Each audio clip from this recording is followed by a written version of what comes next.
Artist association ಆಗಬೇಕು ಅಂತ ನೀವು CM ಅವ್ರಿಗೆ ಲೆಟ್ರ್ ಕೊಟ್ರಿ. ಸೊ ಅವ್ರು ಏನು ಹೇಳಿದ್ರು ಮತ್ತೆ ಇಂಡಸ್ಟ್ರಿ ಸಪೋರ್ಟ್ ನಿಮಗೆ ಎಷ್ಟರ ಮಟ್ಟಿಗೆ ಸಿಗುತ್ತೆ ಅಂತ ಅನ್ಸುತ್ತೆ ನಿಮಗೆ? ಆ ಥರದ್ದು ಒಂದು ಹೋಪ್ಸ್ ಇದೆಯಾ? ನನಗೆ ನನ್ನ ಈ ಇನಿಷಿಯೇಟಿವ್ಗೆ ಎಲ್ಲರೂ ಕೂಡ ಕೈ ಜೋಡಿಸ್ತಾರೆ ಅನ್ನುವಂಥದ್ದು ಭರವಸೆ ಇದೆಯಾ? ನೋಡಿ, ಒಂದು ಮೀಟಿಂಗ್ನ ಕರೆಸ್ತಾರೆ ಅಂತ CM ಅವ್ರು ಹೇಳಿದ್ದಾರೆ. ಏನಾದರೂ ಒಂದು ಹೊಸಾದ್ ಮಾಡಿದ್ರೆ ನಾನು ಇದು ಸಂಜನಾ ಗಲ್ರಾನಿ ಫೌಂಡೇಶನ್ ಮುಖಾಂತರ ಒಂದು ಈ ಇನಿಷಿಯೇಟಿವ್ನ ಸಕ್ಸಸ್ ಮಾಡಬೇಕು ಅಂತ ಕನ್ಸು ಕಟ್ಟಿದ್ದೀನಿ. ನಾನು ನಿರ್ಮಾಪಕರ ಸಂಘಕ್ಕೂ ಒಂದು ಲೆಟರ್ ಬರೆದೆ, ನಿರ್ದೇಶಕರ ಸಂಘಕ್ಕೂ ಒಂದು ಲೆಟರ್ ಬರೆದೆ. ನಾನು ಏನೇ ಒಂದು ಕೆಲಸ ಮಾಡಿದ್ರು ಹಿರಿಯರ ಆಶೀರ್ವಾದ ಇರಬೇಕಂತ. ಹೌದು, ಕಲಾವಿದರ ಸಂಘಕ್ಕೂ ಬರೆದೆ. ದೊಡ್ಡಣ್ಣ ಅವ್ರ ಹತ್ರನೂ ಮಾತಾಡಿದೆ, ಫೋನ್ ಮಾಡಿ ಅರ್ಧ ಗಂಟೆ ಮಾತಾಡಿದ್ದೀನಿ. ಅವ್ರೀಗ ಗಣೇಶ ಫೆಸ್ಟಿವಲ್ ಕಳೀತಾ ಇದೆ, ಇದು ಆಗೋಗ್ಲಿ, ಅದಾದ್ಮೇಲೆ ನಾನು ಒಂದು ಮೀಟಿಂಗ್ ಕರೆಸ್ತೀನಿ ಅಂತ ಹೇಳಿದ್ದಾರೆ. ಮಂಡೇ ಇದು ಕನ್ನಡ ಫಿಲ್ಮ್ ಚೇಂಬರ್ ಆಫ್ ಕಾಮರ್ಸಲ್ಲಿ ಲೇಡೀಸ್ ಆಯೋಗ್ಯ ಕೇಂದ್ರದಿಂದ ಒಂದು ಮೀಟಿಂಗು ನಡಿಬೇಕಿದೆ. ಅಲ್ಲಿಗೂ ನಾವು ಹೋಗ್ತಾ ಇದ್ದೀವಿ. ಈ ಚರ್ಚೆ ತಿರ್ಗಾ ಆಗುತ್ತೆ. ಈ ಕೆಲಸ ಆಗೋ ತನಕ ಇದ್ರ ಚರ್ಚೆ ಮಾಡ್ತಾನೆ ಇರ್ತೀವಿ. ಈ ಹೋರಾಟ ನಡೀತಾನೆ ಇರುತ್ತೆ. ಆ್ಯಂಡ್ ಕೆಲಸ ಆಗೋ ತನಕನೂ ಬಿಡಲ್ಲ. ಅದು ನನ್ನ ಒಂದು ಆ್ಯಟಿಟ್ಯೂಡ್ ಲೈಫಲ್ಲಿ. ಸಂಜನಾ, ನೀವು ಇನಿಷಿಯೇಟಿವ್ ತಗೊಂಡಿರೋದ್ರಿಂದ ಈ ಒಂದು ಅಸೋಸಿಯೇಷನ್ಗೆ ಅಧ್ಯಕ್ಷರು ಯಾರಿರಬೇಕು ಅನ್ಸುತ್ತೆ? ಅಥವಾ ಖಜಾಂಚಿಯಾಗಿ ಯಾರಿರಬೇಕು, ಕಾರ್ಯದರ್ಶಿಗಳು ಯಾರಿರಬೇಕು?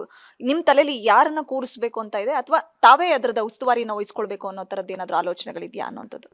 ನನಗೆ ಇದ್ದಿದ್ದ ಕೆಲಸನೇ ಜೀವನದಲ್ಲಿ ಸಾಕು. ಬಟ್ ನಮಗೆ ನಾವು ಮಾಡಲೇಬೇಕು ಅಂತ ಏನಾದರೂ ಪ್ರೆಷರ್ ಇದ್ದರೆ ನಾನು ಮಾಡ್ತೀನಿ, ನೋ ಪ್ರಾಬ್ಲಮ್. ನಾನು ಮಾಡಿಲ್ಲ ಅಂದರೂ ಒಬ್ಬರು ಹಿರಿಯ ನಟಿಯರು ಒಬ್ಬರು ಬೇಕು, ಒಬ್ಬರು ನಮ್ಮ ಏಜಲ್ಲಿ ಮಿಡ್ ಏಜಲ್ಲಿರೋರು ಬೇಕು, ಇನ್ನೊಬ್ಬರು ಹೊಸದಾಗಿ ಜಾಯ್ನ್ ಆಗಿರೋರು 25-30 ಇಯರ್ಸ್ ಓಲ್ಡ್, ಆ ಥರ ಒಬ್ರು ಬೇಕು. ಬಟ್ ಅದು ಯಾರೇ ಮಾಡಿದ್ರು ಅದಕ್ಕೆ ಸಮಯ ಅನ್ನೋದು ಕೊಡಬೇಕು. ಸುಮ್ಮನೆ ನಾನೇ ಇದ್ರ ಹೆಡ್ ಅಂತ ಅನ್ನಿಸ್ಕೊಳ್ಳೋದಿಕ್ಕೆ, ನಾನೇ ಕಾರ್ಯಕರ್ತ ಅಂತ ಅನ್ನಿಸ್ಕೊಳ್ಳೋದಿಕ್ಕೆ ಅದು ಹೆಡ್ ಆಗಿರಬಾರ್ದು. ನಿಜಕ್ಕೂ ಮೈದಾನದಲ್ಲಿ ಇಳಿದು ಕೆಲಸ ಮಾಡೋರು ಬೇಕು.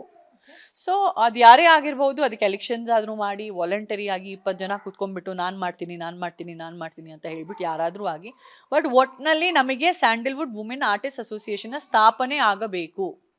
ನಮಗೆ ಯಾರಾದರೂ ಒಬ್ರು ನಮ್ಮ ಬೆನ್ನ ಹಿಂದೆ ಇರಬೇಕು. ನಿಮ್ಮ ಪ್ರಕಾರ ಅಂದ್ರೆ ಈಗ ಅಟ್ ಪ್ರೆಸೆಂಟ್ ಕನ್ನಡ ಚಲನಚಿತ್ರ ಕಲಾವಿದರ ಸಂಘ ಅಂತ ಇದೆ. ಸೊ ಅಲ್ಲಿಗೆ ಹೆಣ್ಮಕ್ಳು ತಮ್ಮ ಸಮಸ್ಯೆಗಳನ್ನ ಅಥವಾ ತಮ್ಮ ನೋವನ್ನ, ತಮ್ಮ ಅಳಲನ್ನ ಅಲ್ಲಿ ಹೇಳ್ಕೊಳಕ್ಕಾಗಲ್ಲ ಬಾಯ್ಸ್ ಮುಂದೆ, ಅಂದ್ರೆ ಜೆಂಟ್ಸ್ ಮುಂದೆ ಅನ್ನೋ ಥರದ್ದು ಆ ಥರದ ಇಂಟೆನ್ಷನ್ ಇಟ್ಕೊಂಡೆ ಸೊ ಇದನ್ನ ಹೆಣ್ಮಕ್ಳಿಗೆ ಉಪಯೋಗ ಆಗಲಿ ಅಂತ ಶುರು ಮಾಡ್ತಿರೋ ಒಂದು ಸಂಸ್ಥೆನ ಇದು, ಅಥವಾ ಸಂಘನ, ಅಥವಾ ಹೇಗೆ? ಯಾರಾದರೂ ಲೇಡೀಸ್ಗೆ ಇದ್ರೆ ಚೆನ್ನಾಗಿರುತ್ತಲ್ವಾ? ಈಗ ಒಂದು ಹೆಣ್ಣಿಗೂ ಪ್ರಾಬ್ಲಮ್ ಆದರೆ ಫಸ್ಟು ಹೆಚ್ಚಾಗಿ ತಾಯಿ ಹತ್ರನೇ ಹೋಗ್ತಾರೆ, ಡ್ಯಾಡಿ ಹತ್ರ ಆಮೇಲೆ ಹೋಗ್ತಾರೆ. ಡ್ಯಾಡಿನೂ ಪರಿಹಾರ ಕೊಡ್ತಾರೆ, ಜೆಂಟ್ಸು ಕಲಾವಿದರ ಸಂಘದಲ್ಲೂ ಪರಿಹಾರ ಕೊಡ್ತಾರೆ. ಬಟ್ ನಮಗೆ ನಮ್ದಂತ ಒಬ್ರು ಬೆನ್ನಿಂದ್ರೆ ಇದ್ರೆ ಯಾವ್ದಕ್ಕಾದ್ರೂ ಒಳ್ಳೇದು ಅನ್ಸುತ್ತೆ. ನಿಮ್ಮ ಗಮನಕ್ಕೆ ಇದ್ದೇ ಇರುತ್ತೆ ಬಹುಶಃ, ಗೊತ್ತಿಲ್ಲ ನನಗೆ. ಇದು ಕಲಾವಿದರ ಸಂಘ ಹುಟ್ಟು ಹಾಕಿದೆ ಅಣ್ಣ ಅವರು 2008 ನಂತರ, ಅಂದ್ರೆ ಅಪ್ಪಾಜಿ ತೀರೋದ ಮೇಲೆ ಈ ಕಲಾವಿದರ ಸಂಘಕ್ಕೆ ಎಲೆಕ್ಷನ್ ಅನ್ನೋ ಥರದ್ದು ಆಗೇ ಇಲ್ಲ. 16 ವರ್ಷಗಳು ಕಳೆದಿದೆ, ಎಲೆಕ್ಷನ್ ಆಗಿಲ್ಲ. ಸೊ ಖಜಾಂಚಿ ಸ್ಥಾನದಲ್ಲಿ ಮಾತ್ರ ಹಿರಿಯ ನಟ ದೊಡ್ಡಣ್ಣವ್ರು ಇದ್ದಾರೆ. ಬಟ್ ರೀಸೆಂಟ್ ಆಗಿ ಅಣ್ಣ ಅವರ ಅಭಿಮಾನಿ ಸಂಘದವರು ಸಹಕಾರ ಸಂಘಕ್ಕೆ ಮಲ್ಲೇಶ್ವರಂಗೆ ಹೋಗಿ ಒಂದು ಮನವಿಯನ್ನು ಸಲ್ಲಿಸ್ತಾರೆ. ಏನಂದ್ರೆ ಎಲೆಕ್ಷನ್ ಆಗಬೇಕು, ಯಾರೋ ಒಬ್ರು ಆ ಸ್ಥಾನದಲ್ಲಿ ಕುತ್ಕೊಂಡು ಅವರೇ ಒಂದು ಹಿಟ್ಲರ್ ತರ ಅಥವಾ ಸರ್ವಾಧಿಕಾರಿ ಆಡಳಿತ ತರ ಆಗಬಾರ್ದು.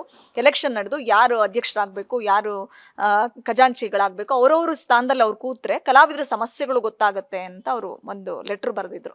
ಸೊ ನಿಮ್ ಗಮನಕ್ಕಿದೆಯಾ ಅದು ಎಲೆಕ್ಷನ್ ಆಗಿಲ್ಲ ಏನು ಅಂತ ಅನ್ನೋಂಥದ್ದು? ಪ್ರಶ್ನೆನೂ ನೀವೇ ಕೇಳಿದ್ರಿ, ಉತ್ತರನೂ ನೀವೇ ಕೊಟ್ಬಿಟ್ರಿ. ಸೊ ಇಷ್ಟೇ ನಾನು ಹೇಳ್ತಾ ಇರೋದು. ಅದಂತೂ ಜೆಂಟ್ಸ್ ಆರ್ಟಿಸ್ಟ್ ಅಸೋಸಿಯೇಷನ್ ಅಷ್ಟು ಆ್ಯಕ್ಟಿವ್ ಆಗಿ, ಬಿಕಾಸ್ ಏನಿದೆ ಎಲ್ಲರೂ ಅವ್ರವ್ರ ಜೀವನದಲ್ಲಿ ಬ್ಯುಸಿ ಇದ್ದಾರೆ. ಬಟ್ ಇದಕ್ಕೆ ನಿಜಕ್ಕೂ ಯಾರು ಸಮಯ ನೀಡಿಬಿಟ್ಟು ದಿನ ಆಫೀಸಿಗೆ ಬರ್ಬೋದು ಅಂಥವ್ರು ಇದ್ದರೆ ಒಳ್ಳೇದಿರತ್ತಲ್ಲ, ಚೆನ್ನಾಗಿರತ್ತಲ್ವ. ಅಷ್ಟು ದೊಡ್ಡ ಬಿಲ್ಡಿಂಗ್ ಕಟ್ಬಿಟ್ಟು ಅರಮನೆ ಅಂತ ಒಂದು ಬಿಲ್ಡಿಂಗ್ ಕಟ್ಟಿದ್ದೀವಿ. ಸೊ ಅದಕ್ಕೆ ಒಂದು ಅರ್ಥ ಇರುತ್ತೆ, ಒಂದು ಉಪಯೋಗ ಇರುತ್ತಲ್ವ. ಸೊ ಅದರಲ್ಲಿ ನಮ್ಮದು ವುಮೆನ್ ಆರ್ಟಿಸ್ಟ್ ಅಸೋಸಿಯೇಷನ್ ಒಂದು ರೂಮ್ ನಮಗೆ ಕೊಟ್ಬಿಟ್ರೆ ನಾವೇ ನಮ್ಮದೆಲ್ಲ ಮಾಡ್ಕೊಳ್ತೀವಿ ಎಲ್ಲ.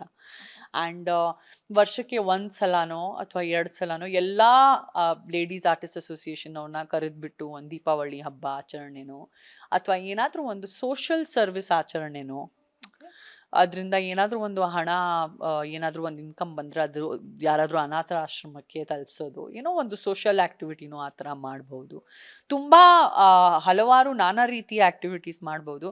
ಬಟ್ ಬೇಸಿಕ್ ಒಂದು ಸ್ಯಾಂಡಲ್ವುಡ್ ವುಮೆನ್ ಆರ್ಟಿಸ್ಟ್ ಅಸೋಸಿಯೇಷನ್ ನಮಗೆ ಕೊಟ್ಬಿಡಿ, ಮಹಿಳೆಯರ ಆರ್ಟಿಸ್ಟ್ ಸಂಘ ನಮಗೆ ಕೊಟ್ಬಿಡಿ ಆಯೋಜನೆ ಮಾಡಿಬಿಟ್ಟು ಅಂತ ನನ್ನ ಈ ಅನಿಸಿಕೆ ಹೇಳೋದು ಯಾವುದೇ ರೀತಿ ಒಂದು ತಪ್ಪಿಲ್ಲ.